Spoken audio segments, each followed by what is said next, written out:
What happens when a CEO trades his suit and tie for an apron and tray?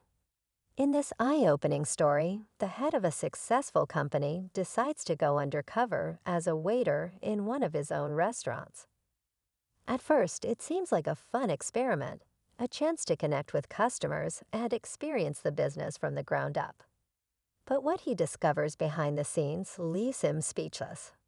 From the way his staff handles pressure to the unspoken struggles they face daily, his perspective on leadership is forever changed. As the CEO begins to understand the hidden challenges his employees endure, he's forced to question his own management style and the culture he's created. Stick around to see how this surprising journey unfolds and the powerful lessons he takes back to the boardroom. The CEO, known for his sharp business acumen and no-nonsense approach, decided it was time to see his company from a different angle. He walked into the bustling restaurant as just another new hire, donning the uniform and blending in with the team. No one suspected the man carrying plates and cleaning tables was actually the boss. At first, he struggled to keep up, juggling orders, remembering table numbers, and dealing with impatient customers. The experience was humbling, but what truly caught his attention was how his employees navigated the chaos. Some worked tirelessly with smiles, while others seemed drained, their energy fading under the weight of unspoken frustrations. One night, a whispered conversation between two staff members stopped him in his tracks. The words were shocking enough to make him question everything he thought he knew about his company. The whispered conversation haunted the CEO as he went about his tasks, trying to piece together what he'd overheard. Words like unfair, exhausted, and no one cares stuck in his mind, painting a picture far different from the harmonious workplace he believed he'd built. Determined to dig deeper, he began paying closer attention to the staff's interactions, not just with customers, but with each other.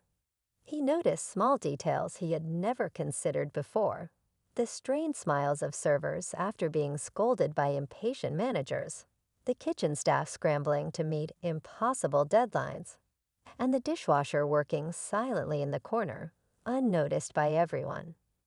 Each moment revealed a new layer of the unseen struggles his employees faced.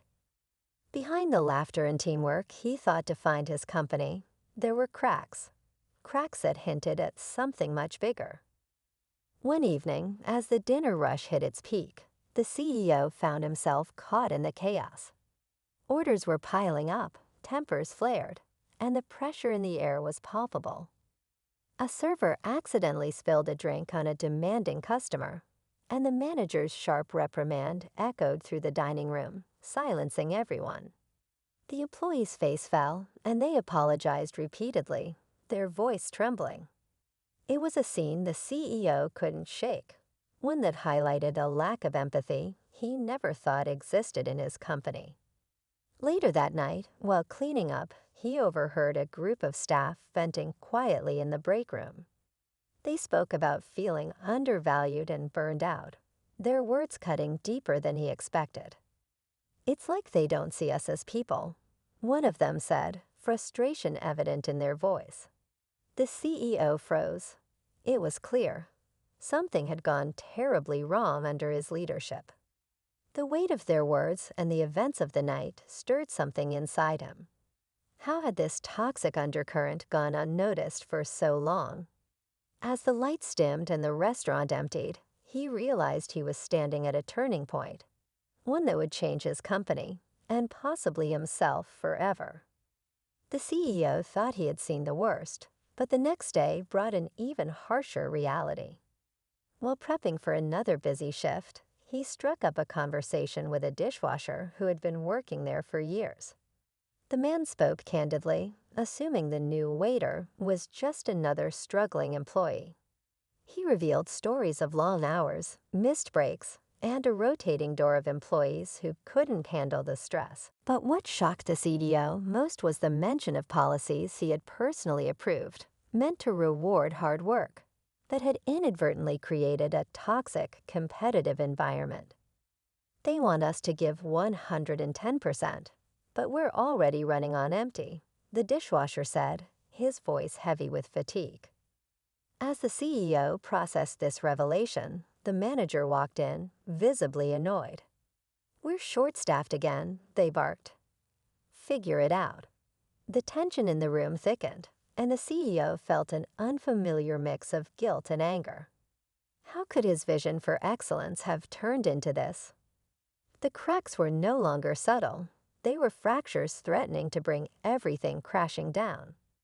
And just when he thought he had uncovered all there was to know, a single comment from another employee sent his mind reeling. If only the big boss actually cared to see this. The weight of those words hit harder than anything else, setting the stage for a confrontation he wasn't sure he was ready for. The CEO couldn't keep quiet any longer. That evening, as the restaurant doors closed and the exhausted staff gathered for a quick debrief, he removed his apron and stepped forward. The room fell silent as he revealed his true identity. Shock rippled through the group. Some stared in disbelief, while others exchanged nervous glances. He began by apologizing, admitting he had been blind to the struggles they faced. He shared what he had seen and heard over the past days, from the overwhelming workloads to the lack of appreciation. The staff listened intently, but the air remained tense. Just as he thought he was regaining their trust, an employee spoke up. "It's not just the policies, it's the culture. We feel replaceable, like nothing we do matters." The honesty cut deep, but it also sparked something powerful. In that moment, the CEO realized change couldn't just come from tweaking policies or increasing pay. It had to start with him. He promised to dismantle the toxic practices and rebuild the company's culture from the ground up. But then came the twist.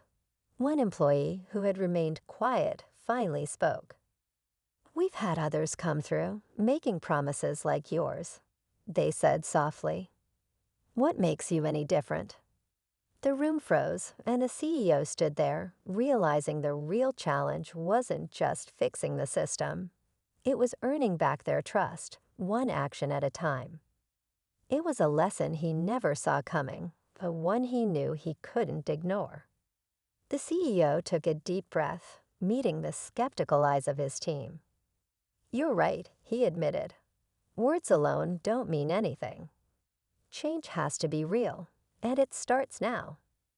Instead of walking away, he spent the rest of the evening listening, truly listening, as employees shared their stories, frustrations, and hopes for a better workplace. Over the next few weeks, he followed through. Managers were retrained to lead with empathy, schedules were adjusted to ensure fair workloads, and anonymous feedback channels were set up to give every employee a voice.